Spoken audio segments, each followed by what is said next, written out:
وعلیکم السلام ورحمۃ اللہ وبرکاتہ۔ اللہ رب العالمین آپ کو جزائے خیر عطا فرمائے اور خیر و عافیت میں رکھے۔ آپ کا سوال بڑا ہی اہم ہے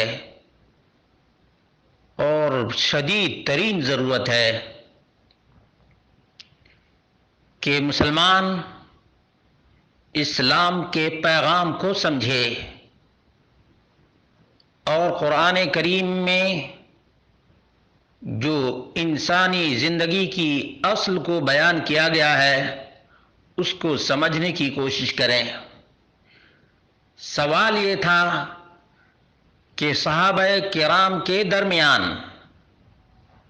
فرق مراتب اور فرق درجات اس اعتبار سے کرنا کہ جو اہل بیت میں سے صحابہ ہیں ان کا مقام اور مرتبہ زیادہ ہے بنسبت دیگر صحابہ کرام کے۔ کیا یہ درست ہے؟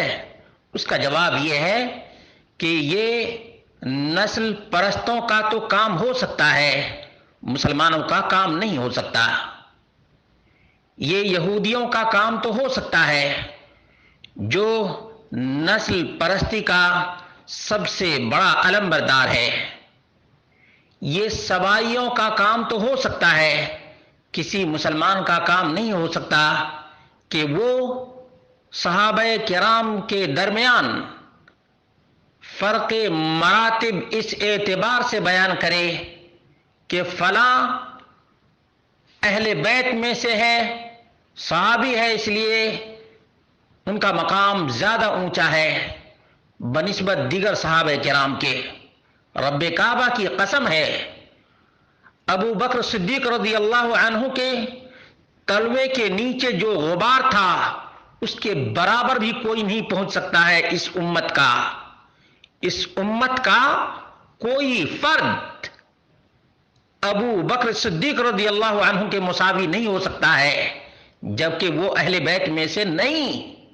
اسی طرح سے دوسرے نمبر پر اہل سنت والجماعت کا عقیدہ ہے کہ عمر فاروق رضی اللہ عنہ کا درجہ ہے، ان کا مقام ہے اور ان کا مرتبہ ہے۔ علی مرتضیٰ نے اس کو بیان کیا ہے، اہل بیت نے اس بات کو بیان کیا ہے، امہات المومنین نے اس بات کو بیان کیا ہے۔ آج اگر کوئی سبائی رافضی نیم رافضی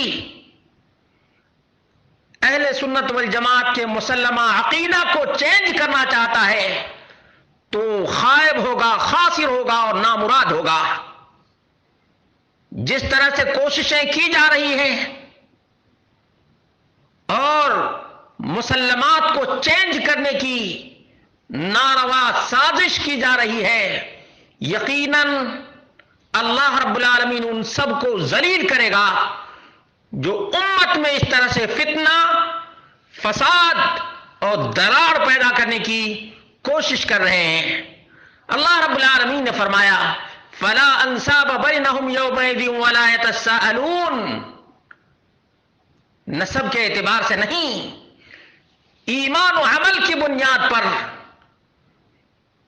اسلام کے لیے، محمد مصطفیٰ صلی اللہ علیہ وسلم کے لیے جس نے جتنی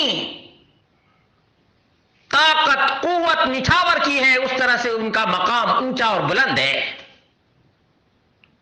ورنہ ابو لہب کا ابو بکر رضی اللہ عنہ سے اونچا مقام ہو جاتا، لیکن اللہ رب العالمین نے فرمایا تبت یدا ابی لہب،